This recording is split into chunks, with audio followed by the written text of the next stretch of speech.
पाकिस्तान के प्रधानमंत्री शहबाज शरीफ दावा कर रहे थे कि सभी इस्लामिक मुल्कों को ईरान का साथ देना चाहिए। दावे तो यहां तक किए जा रहे थे कि पाकिस्तान अपनी शाहीन-3 मिसाइल भी ईरान को दे सकता है, जिससे वो इजराइल पर जबरदस्त हमला कर सके। तुर्की के मीडिया हाउस ने तो यहां तक कह दिया था कि पाकिस्तान ने ईरान को भरोसा दिलाया है कि अगर इजराइल ने ईरान पर परमाणु बम गिराया तो बदले में पाकिस्तान इजराइल पर परमाणु हमला कर देगा। वो बात अलग है कि पाकिस्तान की तरफ से तुरंत ही इस तरह की किसी भी डील की बात से साफ साफ इनकार कर दिया गया। इस बीच अब यह खबर भी सामने आ रही है कि पाकिस्तान ने अब ईरान से जुड़ी सभी सीमाएं बंद कर दी हैं। ईरान की सीमा से लगे बलूचिस्तान प्रांत के सभी 5 जिलों यानी छागी, वाशुक, पंजगुर, केच और ग्वादर में सीमा सुविधाएं बंद कर दी गई हैं। छाजी जिले के एक अधिकारी अता उल मुनीम ने कहा कि ईरान में प्रवेश अगली सूचना तक के लिए निलंबित कर दिया गया है। सिर्फ ईरान से अपने मुल्क वापस आने वाले पाकिस्तानी नागरिकों को ही आने की इजाजत होगी। ईरानी लोगों को पाकिस्तान में एंटर करने की इजाजत नहीं होगी। ईरान और पाकिस्तान के बीच 909 किलोमीटर लंबे बॉर्डर पर किसी भी शख्स के आने पर रोक लगा दी गई है।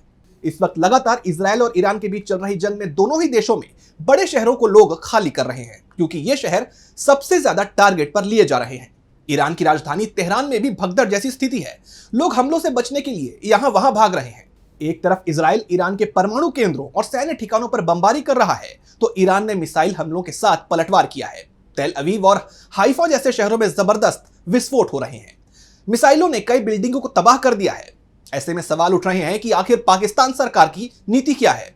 एक तरफ वो ईरान का साथ देने की बात कर रही है, दूसरी तरफ ईरान की मदद करने से भी पीछे हट रही है। ईरान से लगी सीमा को सील कर एक तरीके से वो इजराइल की ही मदद करती हुई दिखाई दे रही है।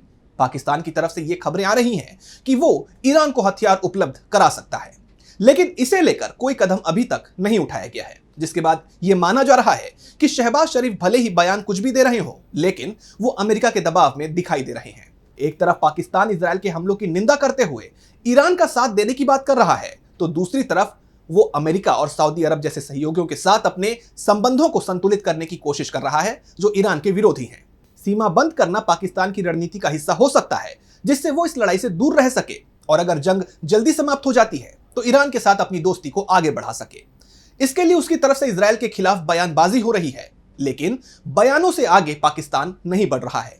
इजराइल और ईरान के बीच जो जंग चल रही है, उसमें इजराइल को अमेरिका की तरफ से हथियारों का सपोर्ट मिल रहा है, जबकि ईरान को रूस और चीन की तरफ से समर्थन मिल रहा है। लेकिन इन दोनों देशों की तरफ से खुलकर ईरान को हथियारों की सप्लाई नहीं की जा रही है। लेकिन ईरान के पास मिसाइलों का जबरदस्त भंडार है, जिसमें से निकालकर वो इस समय इजराइल पर मिसाइलों की बारिश कर रहा है और जिसने इजराइल में जबरदस्त तबाही मचा रखी है। लेकिन पाकिस्तान के रोल को लेकर इस समय इजराइल और ईरान दोनों ही चिंता में दिखाई दे रहे हैं, खासतौर पर ईरान, जिसे पाकिस्तान से मदद की उम्मीद थी।